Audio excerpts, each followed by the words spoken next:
All right. Well, welcome to a live edition of the Mexican Soccer Show. I am Wiso from futmexsource.com doing this live once again. For all of you guys that are watching right now, make sure you comment, make sure you follow us right now on the YouTube page. So I want to thank all of you guys that are on. We have a total of 10 viewers so far at the beginning, so we're good. I'm going to go ahead and introduce our awesome cast today that we have. We did have a little bit of a bye week last week, but we're back on. Lots to talk about, especially with the Mexican national team, the upcoming friendlies, also with all of the Europeos and what's happening with all of them playing and some not playing, and with La Liga MX. Lots to talk about today, but first I want to introduce our guest for today and our experts. Tom Marshall from, he's in Guadalajara. He is a writer for Goal.com. You see him everywhere. Probably the biggest voice on Twitter for Mexican soccer shows. Tom, how are you, sir? I'm good, Wiso. Yeah, all good. A lot going on now. The season started in Spain, so keeping busy, especially the weekends. Good. We also have Cesar from. Obviously, he's got a great Tumblr/blog at the Big Green. Wait, the Big Verde. that was an old movie. The Big Verde and also a great movie. Also a great movie. Also a great movie. Cesar, how are you, sir? Doing well. I'm still pretty like excited after that Atletico Madrid Rayo Vallecano match from earlier today with Javier Aquino showing off a little bit, but I'm doing well. Yeah, glad to be here. That 0-0. Yeah. Good. I was only focusing on 2 players, and they did all right. Great. All right, and also we have Johnny Rico, who has finally showed us. He's now on live with us. Hasn't been on the show for a while. Been a little bit busy. Works for Soccerly, writes great articles. Johnny, how are you? We see that you have the golden tree, right behind you at the Soccerly offices. How are you, sir? Doing good. Good to be back on the Mexican Soccer Show. Been a while, like you said. I've definitely missed it, but yeah, been keeping very busy. You guys are mentioning right now the Big Green, that old movie. That featured a Chiva, right? I think that's about the level Chivas are playing right now. Always good to have. We need an English coach for that. There's an English coach in the movie, if I remember correctly. Yeah, they had a British girl for a coach. Pretty good looking. Yeah. All right, well, always good to have you all on. Today, guys, let's just jump right into it. Let's talk about probably the biggest news. We'll start off with Guillermo Ochoa. Obviously coming from a great summer, and we were a little bit scared that he wasn't going to go. We discussed it to so much about Memo Ochoa leaving and finally going to his own club. And the reason we made an argument, the reason why everybody said at least it was okay, it was because he was going to play. That was why we're all okay with Malaga, even though it felt a little weird, even though we're saying that he could go to a bigger club. He plays one game. It doesn't go. It's not the best of games coming out, maybe a mistake in preseason, and now he does not play. I want to hear, Tom, what are the news that you're hearing from Mexico? What's the deal? Is this something that we should all be a little bit hesitant, maybe a little bit upset about? Because why is he not starting? Can we say that he is the second keeper in Malaga? I mean, the coach, Malaga, Xavi Gracia, he said after the game, if Kameni played the Cameroonian goalkeeper, it's because I believed he was the best option for the game. And he also said that he's very happy with both the goalkeepers, and in the future he's going to decide and see what happens. So it's not completely door shut for Memo Ochoa that he's not going to get time at all. But there's no way around it. It's not good. It's not good news for him. He didn't play much in the preseason, which is possibly one of the factors why he didn't get the start. And when he did play, he made a huge error against Fiorentina. So it doesn't look good for Memo Ochoa. And honestly, I think this kind of backs up a little bit this theory that why didn't he go to a bigger club? I think there's still doubts about Memo Ochoa at the very top level, and I think we're seeing that in Malaga. I know that sounds harsh, but it's not just about proving to bigger clubs now. It's about proving to the managers got in place and to win the starting spot back, because at the minute it doesn't look great, does it? I mean, it is a big disappointment. And look at the national team as well. Everybody thought it nailed on for the next 4 years, Memo Ochoa. Now there's a few little doubts there, aren't there, really? Definitely. One thing that I've said is, and we said it on the show, is there something in Memo Ochoa? I don't know if he gives the coaches maybe a bad vibe, something going on in practice that he's not getting that starting spot. We've seen it since his career. I guess maybe America is the only place, obviously, with Ajaccio where he was. But not having the starting spot is not like the very first time we ever heard with Ochoa, especially with 2010, 2006. So what seems to be the problem? Did he really do that bad? And like Tom said, I guess he didn't have the greatest of preseasons. Johnny, what do you think about Ochoa? I think it's the first game of the season. I think he joined preseason late. He didn't have that many games, so he's still kind of adjusting to his new team. I think it's natural for any new signing at any position to, maybe take a few weeks to really get adjusted into the new team. I still think that he's going to be the #1 keeper at Malaga, and that the fact that he wasn't a starter in week 1 does not necessarily reflect bad for the upcoming season. Yeah, I definitely agree with Johnny right there. I mean, he just yeah. Oh, sorry.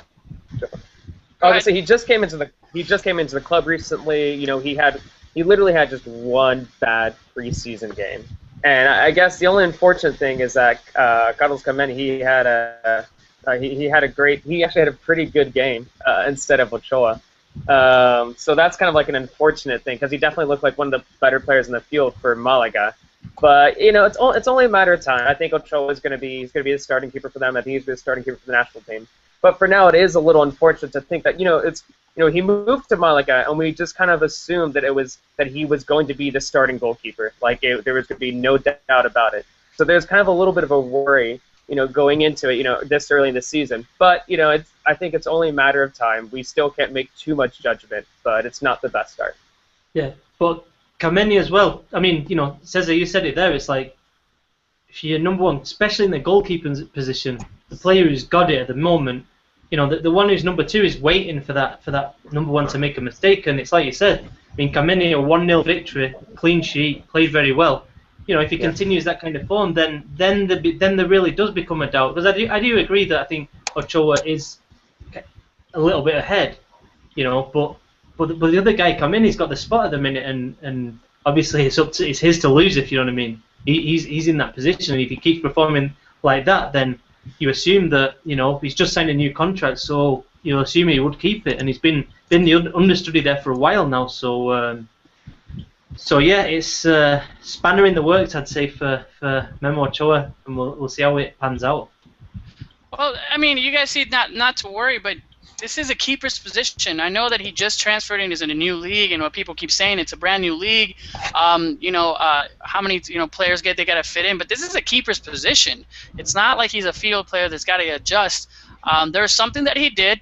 In my opinion, he didn't have the greatest of game. He made a horrible mistake when he went out. Something that people kept saying that Memo Ochoa has a problem, and a lot of people kept saying, well, we haven't seen that with Ajaccio. He hasn't done that, but we've known since his America days, Memo Ochoa's coming out is not his forte.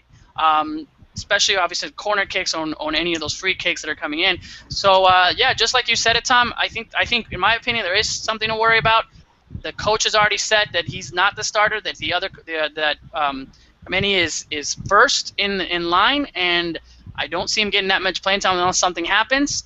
I gotta ask, do you know if there is a context? I thought that there was some kind of contract extension for the other keeper, and if there is, then that's not looking good for Memo. Especially, this is Malaga. This isn't a large, big team. So that's where I leave off. I think that we should be a little bit worried, but hopefully maybe he changes it. Hello, Wish. Well, the fact that Malaga is a small club, you got to think, a small club is not going to waste one of 3 foreigner spots on a goalkeeper to have him on the bench. He's going to get playing time. He's going to be the starting goalkeeper the majority of the season. Maybe not at the beginning while he does get adjusted, but again, the small club does not waste 1 or 3 foreigner spots. Yes. Yeah. Yeah. Good point, Will. Either way, Malaga must be very, very happy just having Ochoa as one of their keeper options and Kameni just doing extremely well in goal. I think they're the true winners right now. Well, as we can see, but any more thoughts on Ochoa? Will he play? Do you see him? I'll just ask you, how many games before we see Ochoa play? Tom? It depends on the other guy. The other guy's the number 1 at the minute. I mean, if he keeps playing like he did the other day, then he's going to be the number 1. I mean, I think that's the problem Ochoa has, and I think that's why it's a legitimate issue now. All right, Johnny? You know, I think it's gonna take maybe 2 weeks. In about 2-3 weeks, he'll be the starting goalkeeper. After that, Is it? I'm sorry. Do you think maybe it's that you're just easing him in, or is the other goalkeeper gonna have a bad game? Because if we're looking at time, if he's the number 1, I mean, how often do you see him switch goalies? After the 2nd, 3rd week. Yeah, no, I think he's easing him in. I mean, Ochoa has not played in Spanish football ever. This is still his first test at Spanish football. And Cesar, what do you think he'll play in coming in, or is he riding the bench for half the season? I mean, it's hard to tell right now. It's not like we're there at the trainings and seeing how he's doing. But I assume it's just like for now, though, you never know. Maybe after this, maybe one of these 27 listeners are from Malaga. They're going to invite us over to go watch some of the training. But hey, I'm going to go, mate. I'm going to go in January, no joke. Are you really? Oh, yeah. Well, wait, you're going to Malaga? Yeah, I'm going to go in. I'm going to go on for Christmas to Manchester, and then I found a cheap flight, and the flight's from Manchester to Malaga because all the Brits go on holiday there, near all the beaches. So you get really cheap flights there. So I thought, go down there for a few days and maybe check out Sevilla and Malaga, and maybe Granada as well. So yeah, I'm looking forward to it. Just knock on the Malaga headquarters. Live edition. Hey, get playing. Special live edition on the Mexican Soccer Show where Tom will be interviewing Memo Ochoa, and he's going to go. I tell you what, he better be playing by the time I get there in January, else I won't be happy. No, it'll be great. Because then you'll if he's not playing, then you're going to get an interview.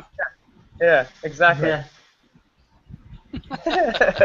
Maybe it'll probably just be lonely sat on the seafront just wandering around. Your Memo, it's not all bad. All right, well we'll go ahead and see what the chat is saying. If you're one of the 27 now listeners, we are saying Leonardo da Vinci saying I'm worried too. Rather be benched at a top club. Chicharito. Would you make him go as a starter next week against Valencia? El Manchas are asking all of us. Yeah, let's get him in, see how he is. He hasn't seen he hasn't played a regular game. He hasn't debuted in a regular game on an actual season game. So hopefully maybe he gets in some time. All right, I just think the coach. I mean, you brought in this guy. I think there's either they told him they were bringing him in and he just wasn't fit. I don't understand why he's not starting, especially if he was your big signing. Even if he had a bad game, why not at least test him out in the regular games? I mean, this is the very beginning of the season. It wasn't like you're going into a huge tournament or something where you need a clutch player. But this is the beginning of the season. Let him start now. So hopefully we'll see him next week. And it was just let's see who's performing better. But moving on. Let's go ahead and keep talking about the Europeos that are out. Yeah, let's talk about obviously the big news. Raúl Jimenez now, especially today, having a game and starting the game against Rayo Vallecano, and with another Mexican that did an amazing job. Cesar, I know, was talking and raving about both of them. Cesar, talk a little bit about the game today, and Raúl now, since we talked in the Mexican Soccer Show, has played very important games, and I think done a great job. Cesar, what did you think about today's game and a little bit about Raúl? No, Raul Jimenez and Javier Aquino, they both had a really good game today. I was obviously really excited to see both of them start today. But Jimenez actually did really good. He actually did a really good job linking up with Mario Mandzukic today. And in fact, he was a little unlucky. He could have had an assist earlier. Mandzukic just had a kind of like a straight dead-on shot to the goalkeeper. But as I mentioned on Twitter earlier today, I think the standout there was Aquino. That guy was the second half, he was just having fun out there. And it was great. And you could tell that he was, I think Naive mentioned this on Twitter too, but he was just winning over the crowd as well. And he was showing some flashy moves. And I think if there was a player that stood out, it was more of Aquino than Jimenez during that game. But it was either way, it was a good debut for both the players. Aquino was a very, very good game for Jimenez. It wasn't like a massively huge standout performance, but for being his first game in La Liga and for Atletico Madrid, I think it was decent. Yeah, I think more than anything for Raul Jimenez is the fact that he started today and that he saw action in both the Super Cup games is that Cholo Simeone sees him playing. And I think that's the best thing. We've just been talking about Memo Ochoa. We assumed he'd definitely be starting, and now we're looking at Raul Jimenez. 23 years old, who goes over to Spain and starts in the first game of the season for the champions. So I think it's very, very positive. I thought he was all right, Raul Jimenez. I think he can play better, put it that way. And but yeah, the outstanding positive is that he played and he's in Simeone's plans. I think with Aquino, I think Paco Gemes, the manager at Rayo. Well, I think he's got a great reputation over there in Spain. You saw the stats for the game, over 60% possession for Rayo. I did not expect that. Against the champions, it's unbelievable. Yeah. And like Cesar was saying, Aquino is going to be an important weapon in that team, and that's what you want. That's what I think we need to see from the Mexican players that are going over there, that are playing regularly, playing in big games and competing for spots. You know what I mean? Yeah, you said definitely, that Simeone was special. Go ahead. I was gonna say. Oh, you say that. I know that Tom was saying that Simeone was watching over him, but I should also mention Simeone watching over him 50 rows up in that tiny little box that they kept cutting to every now and then in the game because he was suspended after that last match. I think he was actually putting stuff up online too of him taking pictures of himself in that little. It almost looked like a weird little tiny soccer jail. He's scary, isn't he, Simeone, when he gets mad? Oh my God, he's really scary. Yeah. Johnny, what's your take, obviously, on Raul Jimenez's debut, his champions? Winning that championship and obviously his performance in the big games with Real Madrid and now with Rayo. I think it's very good that the fact that he was a starter today in the first game of the season. Again, I wouldn't. It's good that he started, but I wouldn't, look too much into that because Atletico Madrid still have, I think a key player injured. They still, he's still incorporating himself into Spanish football. So is Mandzukic incorporating himself into Spanish football. And don't expect a lot of goals from Raul Jimenez. He can be a very good supporting striker, and I think that's what Simeone is looking to get out of Raul Jimenez, to be a good supporting striker to a guy like Mandzukic or to a guy like Griezmann. He's done it before. He was the supporting striker to Chucho Benitez, who won 3 Golden Boots while at America. So I think he's going to shine in that position. One of the comments right now on the YouTube page was pointing out how he was playing out wide on the left or even deeper in midfield, like an attacking midfielder. And yeah, Raul Jimenez is capable of doing that. Yeah, I'm not sure if Simeone will play him in those positions though. I just think Griezmann's the more natural winger, and I think what you're saying there, John, I think he's going to be playing off Mandzukic, and if Mandzukic is out, I think Jimenez will then take over as the main number 9. From reading what Simeone has been saying, but and the same thing with, you look at his goal record for America. I think it was 1 in 3 since his debut. I think it was about one goal in every 3 games. So it's good, but it's not absolutely exceptional because he's not that kind of striker like a Chicharito who bases his game around making that ratio as positive as possible. So yeah, I mean, I thought he did well, especially these are new teammates. He doesn't know them. The whole style of game is different. So I think it's all good for Jimenez at the minute. I think if anything, he could really just do with banging in a goal just to settle his nerves when he does get the ball in a scoring situation. Yeah, especially I think we've seen what Jimenez can do, his size, and I think that Cholo Simeone definitely takes what he sees and he's doing it. I mean, starting today shows a lot. People were mentioning, him being suspended for the 8 games would Raul be affected? Well, maybe he, but obviously he was there and he's starting coming off to the 61st minute, 0-0. But as we can see that it's going to be an exciting time for Mexicans, especially in La Liga. At least, what's been happening every weekend. We have games to see. Not only that with the Liga MX, so exciting times for so many of us to be in there. So let's go ahead and switch it over to the other players. Let's talk a little bit about Guardado and the situation. It's been coming out that he might be leaving or confirmed that he's leaving to PSV. Looking at what I thought was that he had an amazing time, amazing game in his preseason with his own team. What's going on with Guardado? Why is the big move from what I've seen? I thought he was a key player in his own team, and now he's been moving. Tom, I know that you keep a lot with, obviously, with Guardado and have seen it. What's going on? Can you give us an update? And if he does move, we'll start over with the new team.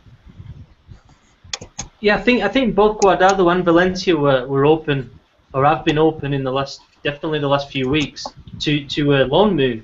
I don't think either were right, Guardado's on the market, anybody who wants him, come and take him, but they're open to the idea. And Guardado's come out and spoken and said, he doesn't know the future. He's very happy in Valencia, but if something came up, blah blah blah, the usual footballer's line. But yeah, and I think PSV have come in. There was a rumor about Benfica as well last week. I think that Philip Cocu, the PSV manager, has come out and said that he likes Guardado a lot. He sees him as a really versatile player, and that the player agrees that he is happy at coming to PSV. The manager wants him. The player wants to go. Now it's just up to the clubs to work out the loan deal. So I think it's going to happen this week without any doubt. I just think everything's pointing towards it happening. I mean, I don't know. Let me throw it over to Cesar and Johnny. I mean, do you think this is a good move for Andrés Guardado? What bothers me the most is that I was this close to buying Valencia away Guardado jersey, which would have been really cool looking. Like the orange. Oh man, that looked gorgeous. But I mean, it's good. I mean, at first I was a little bummed out because I thought he had a pretty good preseason with Valencia, so I thought there would be a good chance for him to come back and whatnot. But I mean, I don't know much about PSV other than the fact that I have seen that they have a bunch of midfielders who have played in the Dutch national team. So maybe that might be a little bit difficult for him to get some playing time. But I think the general assumption, though, is that he is probably going to get more playing time with PSV than he would Valencia. So I think overall it's probably, at least for his future, it's probably a good move. But I think right now we're going to have to wait and see to see entirely what it means. Or it looks like the deal is almost, it's almost set. But we'll see if he passes all the medical stuff and whatnot. Yeah, I think moving away from Valencia is a definitely good idea for Guardado. He arrived at Valencia after spending some good time at Deportivo La Coruña, and he was expected to do some good things at Valencia, which I think you make a comparison or an overall what he accomplished at Valencia, and I think he falls short of those expectations. They sent him out on loan to Germany. The German club didn't want to keep him. They sent him back to Valencia. So I think that Valencia-Guardado relationship is already done. And I think he just needs a breath of fresh air, and I think he can get that in Holland. PSV knows what Mexicans can do. They've already had Salcido and Massa Rodriguez in their teams, and I think it's a good move.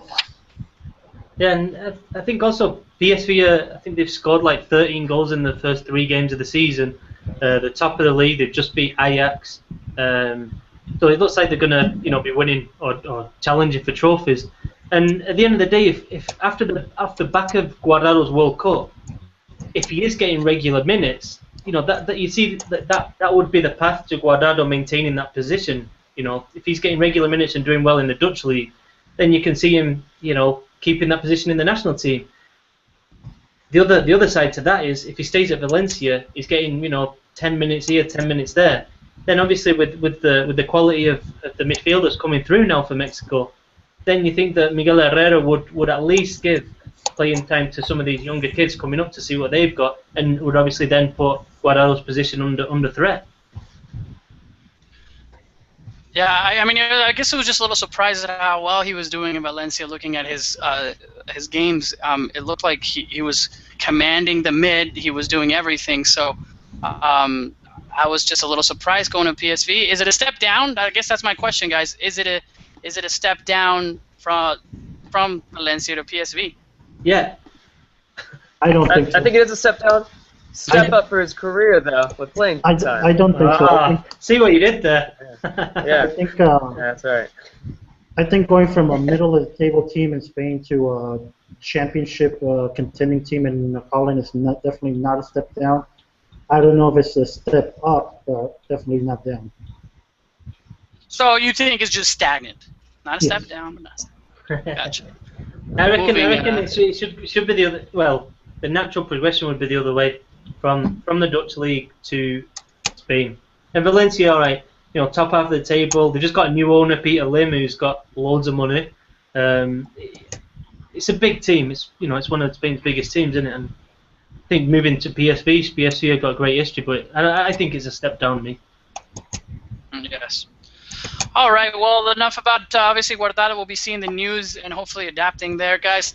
Keep talking about La Liga. Obviously, really quickly, Giovanni Dos Santos, probably the player in Europe right now that's making, I think, the most impact.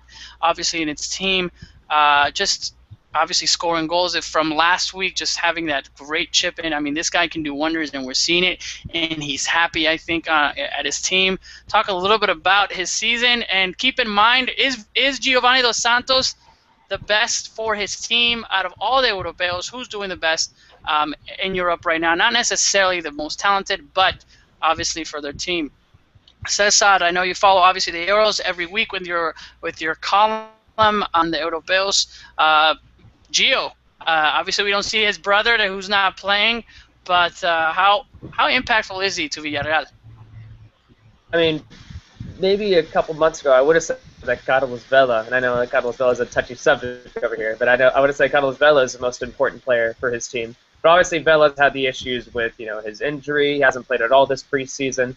So I think Dos Santos, yeah, definitely. He's probably I would probably say he was probably the most significant player in Europe right now. The fun thing too about Gio is I would have never expected to say that like Gio is becoming like a consistent player, because he used to be almost like synonymous with inconsistency. But he's doing so much better now, and it seems like finally now, and I think a lot of Mexican fans were now really excited that he's finally found his club with Villarreal, and I think this season's going to be an interesting one for him. Although the same can't be said for Jonathan Dos Santos, who might be on the bench for a little too long. Yes, definitely. I agree with you there. Obviously, everyone looking for Jonathan Dos Santos to finally make it and actually play with his brother. But we have seen him. This is it. If he cannot break the bench at Villarreal, for those that kept saying that it's because he was in Barcelona and he had stacked house Barcelona playing in the best club in the world. Well, here it is. Villarreal. Stop taking all those Instagrams and all these photos and get to work, because we have a long ways to go. All right. Anything else about Gio, Johnny, or Tom? Well, to go back to the question you asked, which Mexican player is going to have the most impact for their club? Neri Castillo. Who's that? Neri Castillo. I'm sorry, am I supposed to know that name? What is it called, Cesar? Califani? Cayoni FC, or actually, I don't know how to. Well, I guess in Spanish we'd pronounce it Cayoni because it's the double L. Maybe it's pronounced like Kalani FC. Cayoni. Yeah. Go ahead, Johnny. Go ahead. Yeah, I'll tell you guys about that situation later. Well, I'll let Johnny talk. Alright, so yeah, most players with the most impact for the club, it could be Giovanni, but I don't know. I think Rafa Marquez might be a little more important to his team in Italy. But yeah, Giovanni Dos Santos, very very creative, very explosive, and I think Villarreal are going to ride his talent all season. All right, well, good to say that. Obviously, Rafa Marquez, they're bringing him in with a big signing for them. And I think big loss for Leon. I think they're giving Rafa Marquez that captain's armband, which is why I think he might be a little more important over there. Yeah. He's a star in Verona already. Like if you go to the official website for Hellas Verona, like they're already promoting his jerseys. If you go on their Twitter, like his face is like up front and center on the Twitter page. So he's definitely already very likable over there in Italy. Yeah. What about another really likable player, Carlos Vela? I think he's going to be very important for Real Sociedad this season. I think he is honestly. Now that Griezmann's gone. Griezmann's gone. It's all about Vela. He's going to probably play down the centre. I know he missed a header the other day, but I mean, I think he's he's vital for one of Spain's best teams. I'm sorry, guys. This is the Mexican soccer show, not the No Nation show. Johnny, he's going to be back, and you're going to be bowing down when he's been scoring. And, you're going to be buying the shirt. You're going to be buying the shirt. We all know why he's not there. It's because he had a problem with the suits. It's going to be interesting, especially when obviously Piojo's already said that he's going to try talking to him and calling him, and it's now or never for Carlos Vela, and I'm pretty sure he's going to come back, hopefully. We're all going to be there 2018 World Cup final. He's going to have the game-winning chip goal, right over, probably against France or something at that point. The little Vela chip, that's what he's going to have. Cry. Yeah. They're all going to cry and hug each other. His little Vela chip that he has, it's going to be great. I'm surprised nobody said Hector Herrera, El Zorrillo, the Mexican Ribery. Honestly, the first person I thought, I know Gio I think obviously Gio, but I think Herrera, what he's doing, he's in the midfield, I mean, is great. He's starting, he's playing for Porto of what they have, so I think he's also very impactful. He's needed in that, so I'm going to go with Herrera just because you guys all said Giovanni. Rafa Marquez also in there. Who's not going to be impactful so far is Chicharito. And we keep having this conversation over and over on why isn't he leaving? Did Raul Jimenez take his spot? But Tom, I'll go ahead and inform us on what's happening with Chicharito. Looking at what obviously Van Gaal, who we all hate, what is he able to play? Mixed messages. Chicharito's agent is, a few days ago he was coming out and saying that there's no real news, that the situation's pretty stale. I mean, it's worth reminding everyone that Chicharito has 2 years left on his contract to United. That he makes big money, so it's no guarantee that he's leaving. And the other thing is that I found slightly weird this week is that you had a story in the Guardian saying that Van Gaal had met up with Danny Welbeck and basically told him that he has no future at the club, which obviously if Welbeck leaves, then Chicharito's the first reserve, if you like, for the Rooney or Robin Van Persie spot. So then it comes to Sunday against Sunderland. You're waiting, all right, what's United are drawing 1-1. You're waiting to see what Van Gaal is going to do. Who's he going to put on when United need a goal?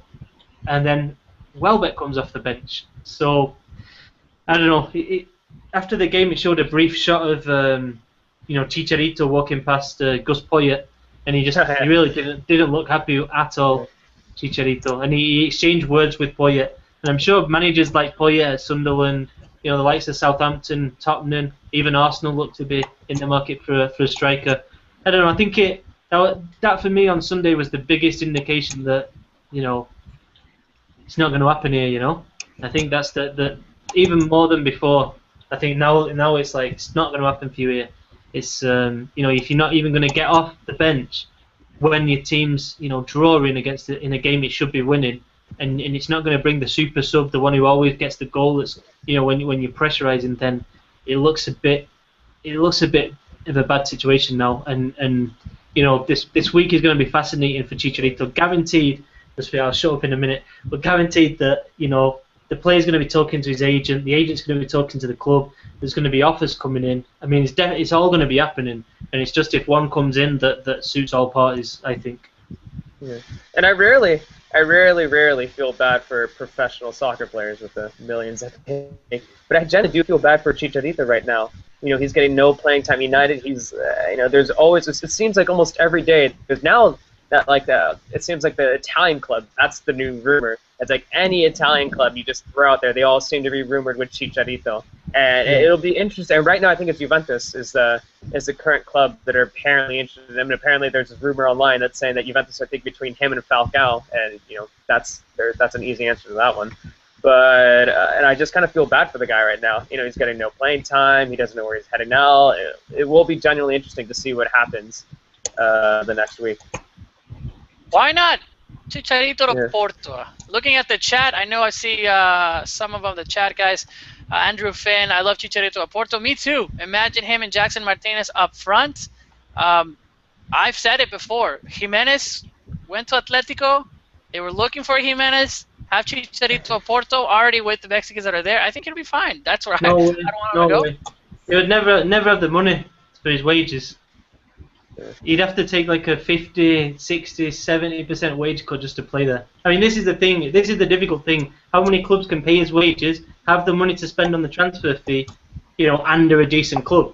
There's not many. I think that's the fundamental situation Chicharito is in. And I know everybody on Twitter is all like, oh, he's got to get out of there. He's not playing, but it's not as easy as that. You know, it's more difficult with the contractual side and the transfer fee and you know. All the whole business side of it. Well, the logical answer then is him to go back to Chivas. Chivas need goal. Yeah. It'll be great. They'll build like a statue like for Chicharito before he even arrives, like right outside like Omni Life or something. I don't know. I've seen Chicharito maybe get some kind of pay cut for him to get out of there. I mean, if it gets a situation that it's like that, so I don't know what. I mean, I think he would. Yeah, just quickly, what's going on with Ulises Davila? Talking about Chivas, European people. You know, he's still training. He's still training with like the Chelsea reserves right now. But I imagine it's only a matter of time before Chelsea finds some sort of club to loan him out to. Probably another second division Spanish side. But it sucks for Davila too, because like you know Davila, it seemed like he wanted to play with Cordoba, you know, who now just got promoted to La Liga recently, and he was the one who basically promoted them with his game-winning goal for the club. So I mean, but from what I keep seeing, and I've been like trying to do some research every day, it seems like he's still training with the Chelsea reserves, and obviously there's no chance at all whatsoever that he's going to make it out to the Chelsea senior team. Yeah, and I mean, like I wonder, like someone like Davila and also you know Jesus Corona. He seems to be having a hard time in Holland, doesn't it? Doesn't seem to be getting on with the manager and stuff over there. With 20, I mean, I'm just wondering, like, if you're Chivas or someone like that, or you know, a struggling Mexican club with money, you know, is that could be an option? You know what I mean? I don't know. I mean, that makes sense to me. Well, I know that he was quoted recently just kind of saying that a lot of people don't understand sometimes it's a process for a Spain newspaper. I think he stayed one more year there, Cordoba, and playing in there. I don't see him getting on the Chelsea team. I mean, why not stay and play? I think they're doing great where he's at, especially coming in and, I mean, getting that win and the ascent to the first division. So why not? I'm sure there'll probably be a move. Maybe on the last to see what's going on, but I say he stays. I don't see Mourinho really giving him a shot yet, so why not staying and actually playing? Using I know we're coming back to it, but Carlos Vela kind of, you know, that route. How it was an Arsenal going into Pamplona and obviously playing in there. Johnny, I knew you were about to say something. Yeah, no, just smart-ass remarks to Tom about coming back to Chivas. There's no more prestige for a guy like Ulises Davila or Tecatito Corona to come play for Chivas. They're fighting relegation in Mexico. I mean, is that what Davila and Corona want to come back to? I don't think so. I don't think so, but it would offer him a guarantee of playing. And I think a player like Davila, who left Chivas without even making his debut, you know, I don't know. I'm just saying that it's better at playing at Chivas. Well, I don't even know. I'm not even going to say that, but let's say he's better playing. No, I only say that because so many young players at Chivas at the minute are just bombing. You know what I mean? And I think it's just something going on at the club. But That I don't know. would, I think it's something. Put it this way: it's something to watch out for as this transfer window winds down. There are a few players, Mexican players. I'm thinking of those two. Who else, Cesar? Thinking of those two. I don't know if there's any others. Also, no, I think especially that I think Tecatito is definitely one of them. I mean, if we want to go even deeper to the more obscure players, John Rico, there's Gabriel Piccolo, who used to play for America, playing the Scottish Premiership. He doesn't have a squad right now. Dude, have you seen? Has anybody seen Gabriel Piccolo? Like what he looks like? The guy's massive. The guy should be like.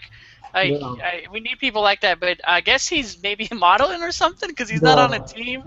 I know some of the contacts we have on a forum on Big Soccer. I mean, they were saying that they have contacts with him and saying that why he got cut. I mean, the guy's huge. You guys check out. There's an exclusive interview with Gabriel Piccolo on SoccerLeague.com. The chief editor was in Europe around December of last year. And he got a good interview from Piccolo.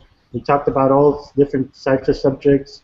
I think his relationship with Diego Reyes came up in the interview, so it was a good interview. For those who want to get to know Gabriel Piccolo, the interview is still at soccerleague.com. Cesar, did you ring him once? Yeah, I did. All right, so here's the story. You guys ready for the story? Okay. So. Story time. No, so I got his number. Yeah, so I got his number, and I was like, oh, this is being like my first big player interview. I was stoked, blah blah blah. So I called him up on Skype, and then he picked up. He's like, hello, this is Gabriel, and I was like, hey Gabriel, this is Cesar from ESPN. I just want to ask you a few questions, and he kind of mumbled and hung up, and then so I called him again. I was like, hey Gabriel, this is Cesar from ESPN. I just want to ask you a few questions. He's like, oh, and he mentioned something. I heard him say it was kind of broken Scottish. Spanish slang, but it kind of sounded like, are you joking? And then he hung up again. So my guess is that he probably heard my voice, probably thought I was like a 14-year-old just messing with him. But anyhow, I couldn't interview him. That was it. That's my story. All right, guys. I tried calling him twice. Gabriel, if you're listening, I want to talk to you, man. All right, guys. This is Gabriel right here. Ladies, if you're watching, this is the guy that if you don't know what he looks like, this is him. So, ladies, don't ever say that we don't ever talk about Johnny. What do you think? I mean, this is a massive guy. Don't we need this guy in the defense? That's some good-looking guy there.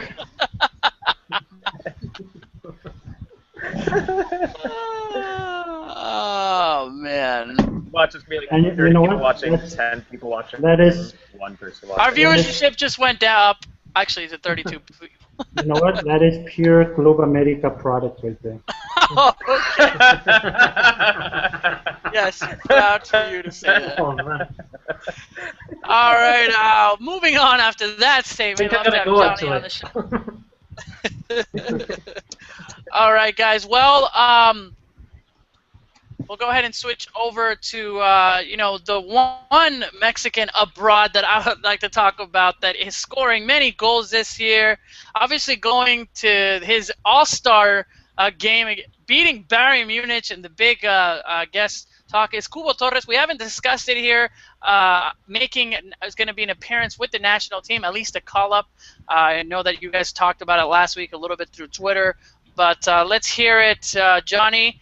MLS, obviously, you're in the U.S., so Cesar kind of looking at, did it merit the call? Is this Kubo's turn? Is Piojo giving him a chance? Did he deserve the call-up at least? I think so. He has definitely risen his game from when he left Chivas. I think that he is in line for a shot in these meaningless friendlies in the United States. With Piojo kind of testing out players at different positions. So yeah, he definitely deserves a shot, and I think he could do some good things, especially with tournaments like the Olympics coming up.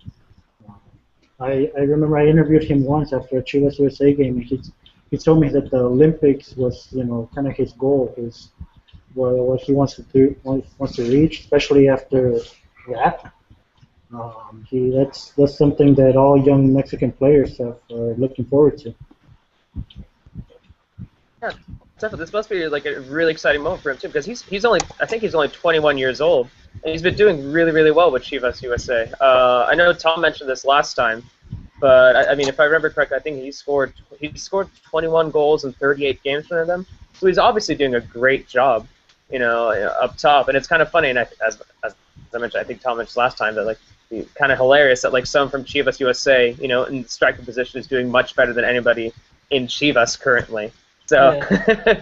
but he definitely deserves a call up, and I'm genuinely excited to see what he can do for the national team. Yeah, I think he's took advantage of Alan Pulido's situation, hasn't he? Which is, I mean, that Alan Pulido would have been ahead of him. I think he is more for the Olympics right now. I think he's still got work to do to be a regular in the national team. I think it's massive for MLS. I think it's the fact that a young Mexican's gone up there, scored goals, and then been picked to the national team. That's a big boom for the league there. And it's also from the Chivas point of view, just this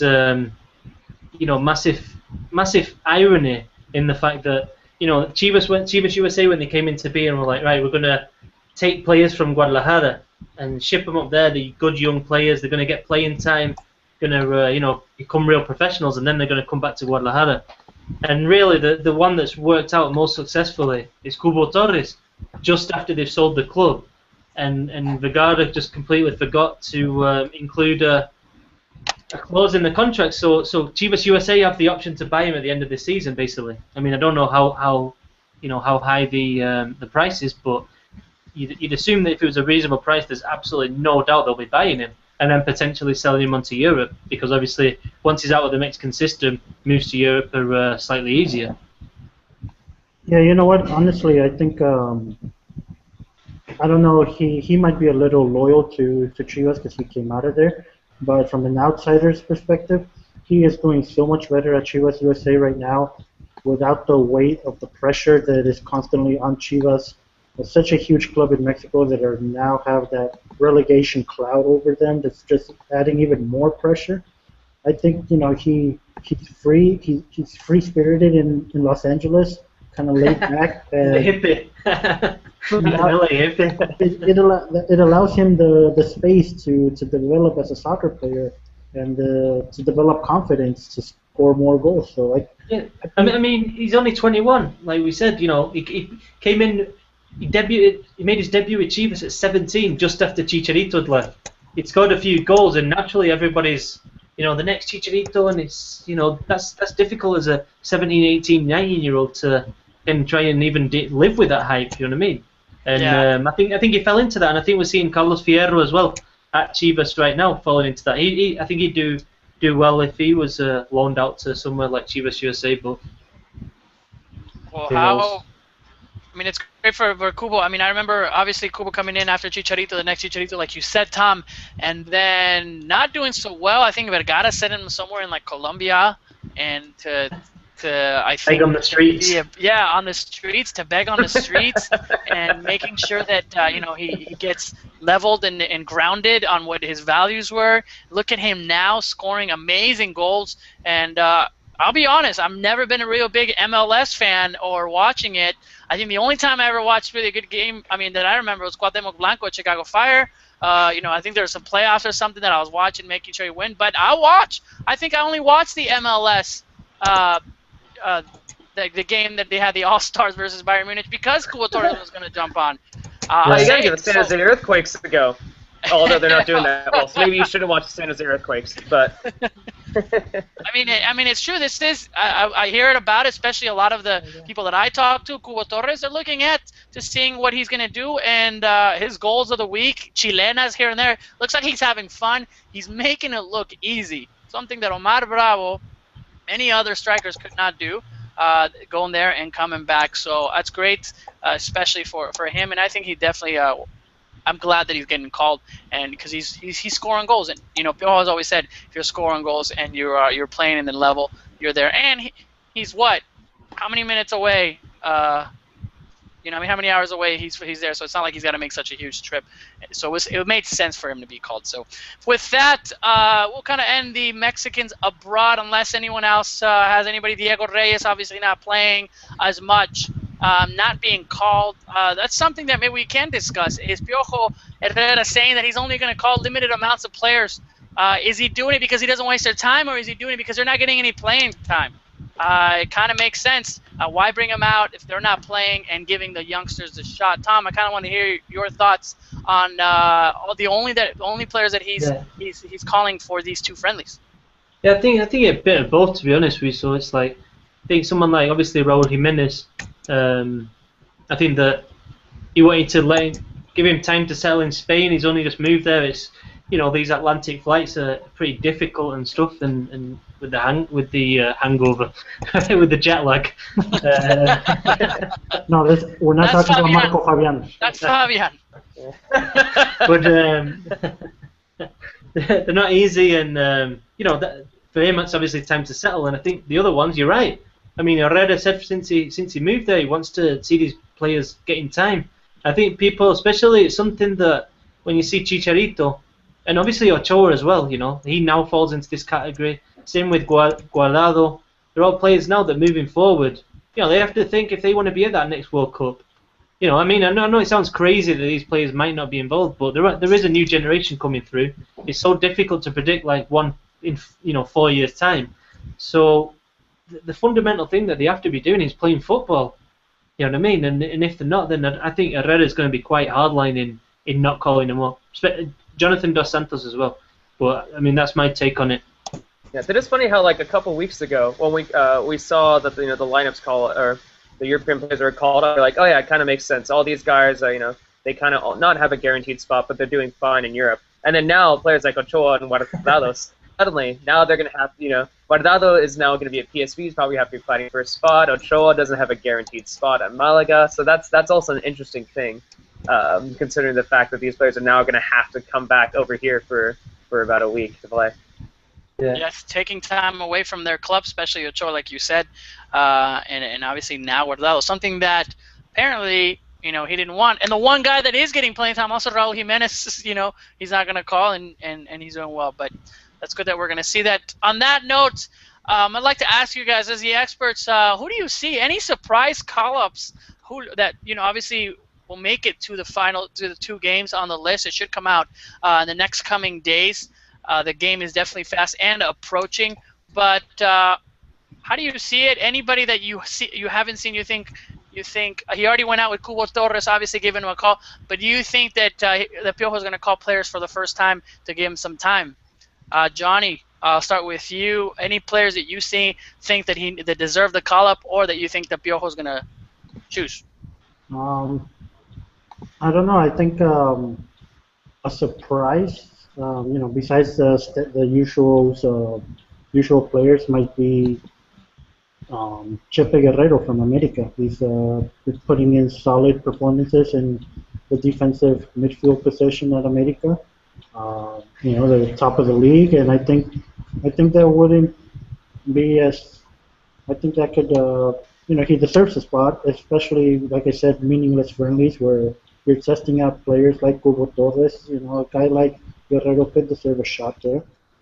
I don't think we'll see Layun. Layun has been suffering from injuries. I think we might see some other players at left back. I think Torres Nilo might get his first real shot under Piojo Herrera to see what he can do at left back.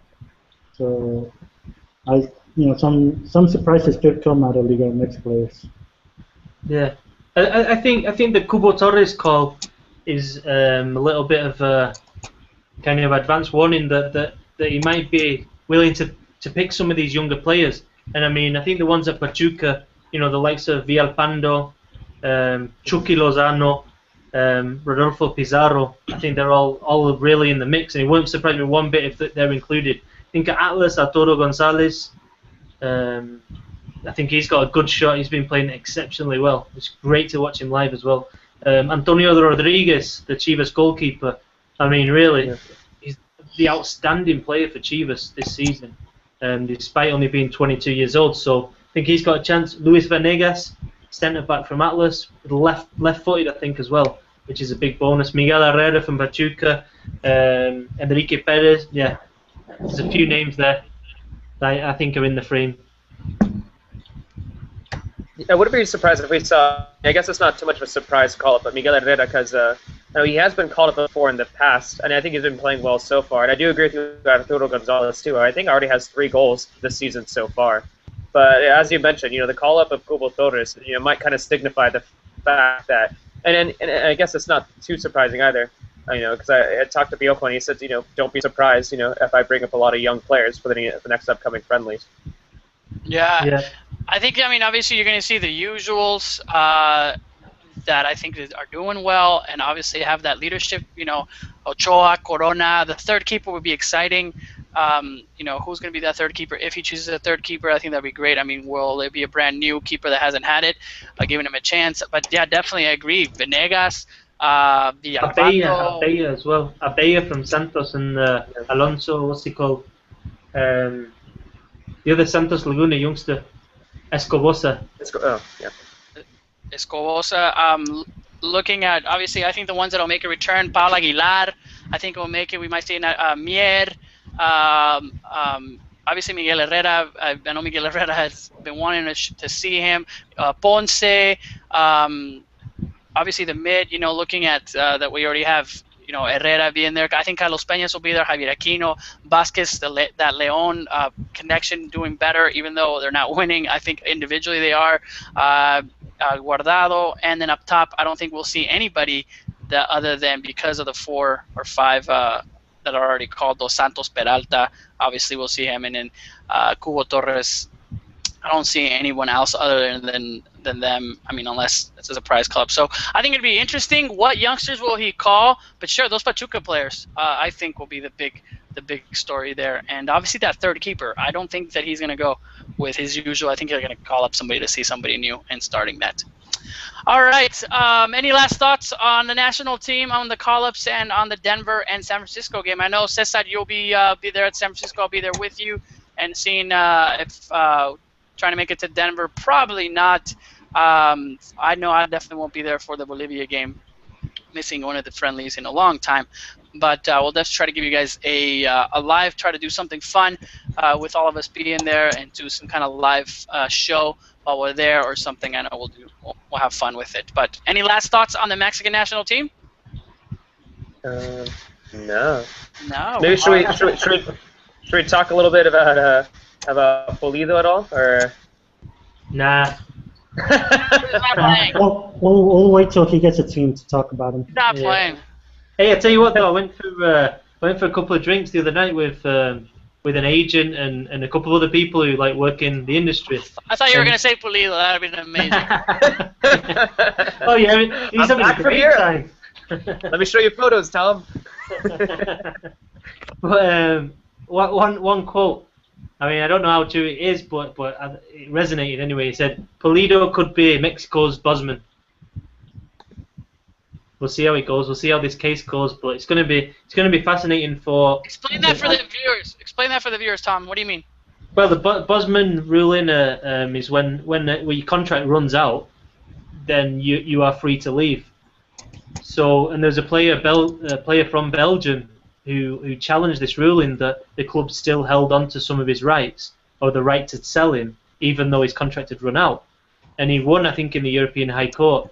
And then that set the precedent then that when players' transfers run down, they are free to move wherever they want. Whereas in Mexico, we've still got the Pacto de Caballeros, or the Gentleman's Pact, or whatever, which is an unwritten agreement between the owners that say that even though a player doesn't have a contract, you still have to give money for him.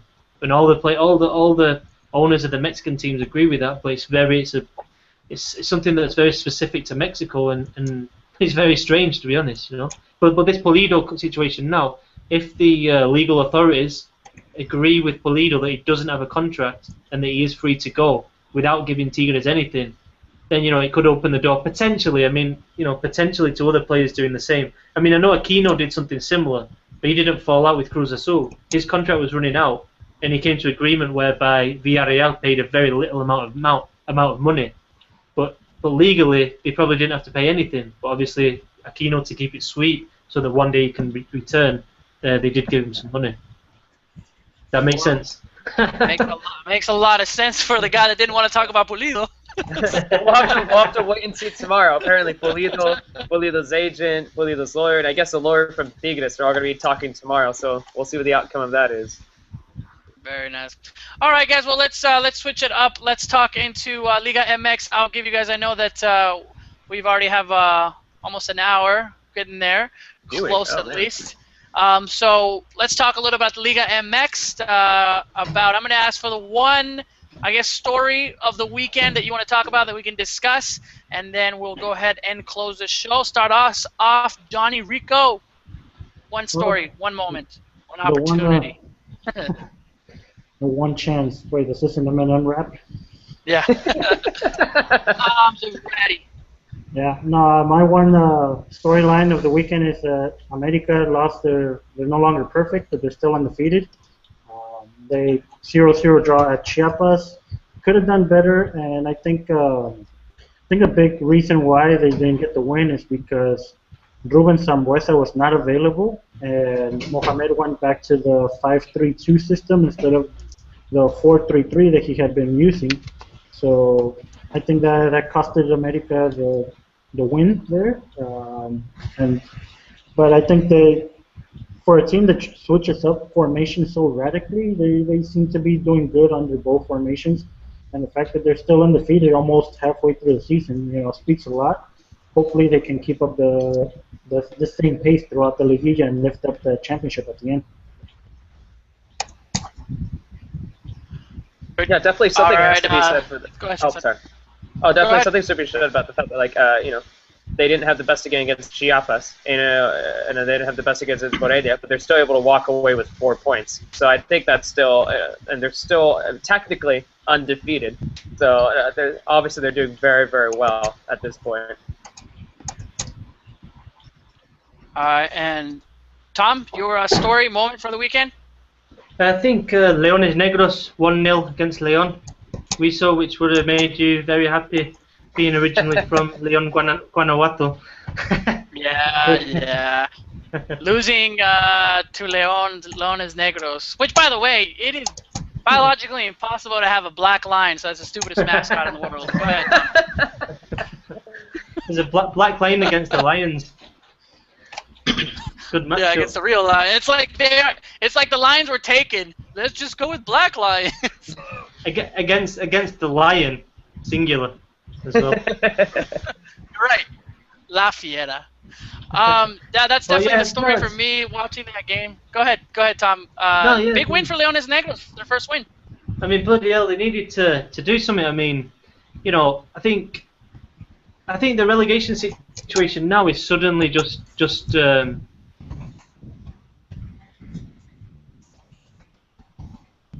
Did we lose Tom? Down on them coming from all angles. You got me? Yeah. Keep going. Yeah, so you got pressure on Chivas, from all over. You got Leones Negros who are now very close to overtaking them, and then you've got Puebla who've just got Chelis back. So it's all going on there. Yes. How many games before Chelis cries? 3 games, I think. 3 games. No, but over and under. It's good to have him back though. If there's one guy who can turn around Puebla, it is Chelis, the jewelry seller. Oh gosh, he loves Chelis in his lovely Puebla days. All right, guys. Any more obviously stories? And looking at America, and just really quickly, I know we're not going to go into it, but a lot of people. I mean, one team obviously above everybody else, and a bunch of teams that are winning and losing, and you can't really pick any teams. That's how we can summarize the Liga MX. And who's that one team? Who's that one team again? Morelia very consistent. Morelia very consistent. Yes, we'll give it. Most consistent. Give the Americanistas their chance. It all comes down. Leon's gonna just squeeze into the 8th spot and win it again. That would not surprise me one bit. It can happen. We'll look at that. All right, guys. Well, this has obviously been a live edition of the Mexican Soccer Show.